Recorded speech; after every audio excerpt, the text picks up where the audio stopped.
বন্ধুরা, জানেন কি শ্রাবণ মাস দেবাদিদেবের কেন প্রিয় মাস? তবে জেনে নিন। নমস্কার, আমি মৌসুমি। জেনে নিই 12 মাসের মধ্যে কেন শ্রাবণ মাসকে দেবাদিদেবের প্রিয় মাস বলা হয়। পুরাণে কথিত আছে শ্রাবণ মাসেই সমুদ্র মন্থন হয়েছিল। এই সমুদ্র মন্থনে যে বিষ উঠেছিল, মহাদেব সেই বিষপান করেছিলেন। আর এই বিষের জ্বালা জুড়াতে ভক্তরা বাবার মাথায় ক্রমাগত জল ঢেলে গেছিল এবং দেবাদেবী মহাদেব সন্তুষ্ট হয়ে ভক্তদের আশীর্বাদ করেছিলেন। এইবার জেনে নিই কোন জিনিসগুলো বাবাকে অর্পণ করবেন না। প্রথমত জবা ফুল। আমরা সকলেই জানি জবা ফুল মায়ের খুব প্রিয়। তুলসী পাতা নারায়ণকেই দেয়া হয়। হলুদ যেহেতু গরম, বাবা ঠান্ডা পছন্দ করেন, তাই হলুদ দেওয়া যাবে না। শঙ্খের জল দিয়ে দেবাদিদেবকে কখনোই অভিষেক করাবেন না। এবারে আসি ঘরের পুজো কিভাবে সারবেন। মন্দিরে গিয়েও পুজো দিলেও প্রথমে আপনি ঘরের পুজো আগে সেরে, বাবার যদি থাকে তার মাথায় জল ঢেলে তবেই মন্দিরে বাবাকে অভিষেক করাতে যাবেন।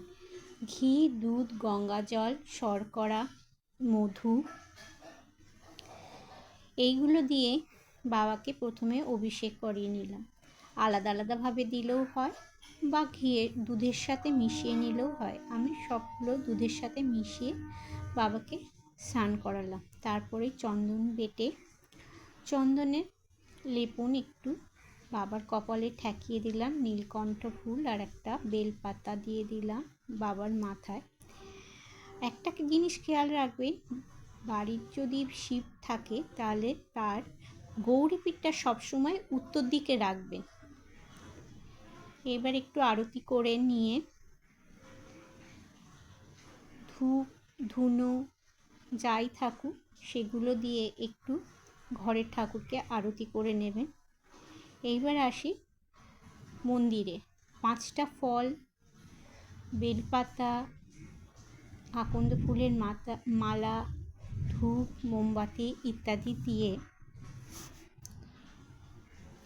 সঙ্গে একটা পৈতে সঙ্গে করে দিয়ে মন্দির অথবা বাড়িতে পুজো করতে পারেন। আচ্ছা, মন্দিরে পুজো করার সময় কখনোই পূর্ব দিক করে পুজো করবেন না।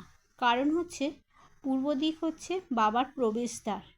পূর্ব দিক করে পুজো করলে প্রবেশদ্বারে বাধা প্রাপ্ত হয়। আজ এই পর্যন্ত। সুস্থ থাকবেন, ভালো থাকবেন।